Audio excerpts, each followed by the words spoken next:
সংগতি না, সাম্প্রদায়িক মিছিল, দাঙ্গা লাগানোর জন্য মিছিল করেছে। কি ভাষা! আল্লাহর কসম, বিজেপিকে ভোট আমি তো দেবো না, তোমরাও দেবে না। কি ভাষা! এটা মুখ্যমন্ত্রী পশ্চিমবঙ্গের এ একদম উন্মাদ হয়ে গেছে, জেলে যাওয়ার ভয় উন্মাদ হয়ে গেছে। রাম পুজোতে আক্রমণ করেছে তৃণমূলের পাকিস্তান প্রেমী নেতারা।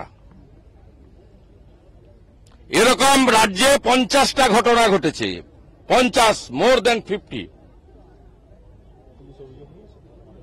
পুলিশ তো ক্যাডার, পিসি ভাইপোর ছাড়া আর কিছু বোঝে নাকি পুলিশ? কেন মোদিজি মন্দির ছিল না, জেতেনি নাকি 14-19-এ?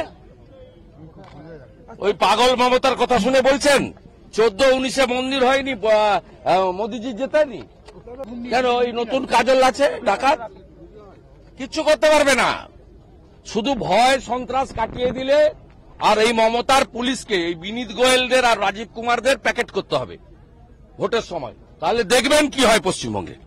একটা সিটও জিতবে না, একটা সিট, নট এ সিঙ্গেল। কালকে ইন্ডিয়া জোট নিয়ে সিপিএম ওদের পিন্ডি চটকে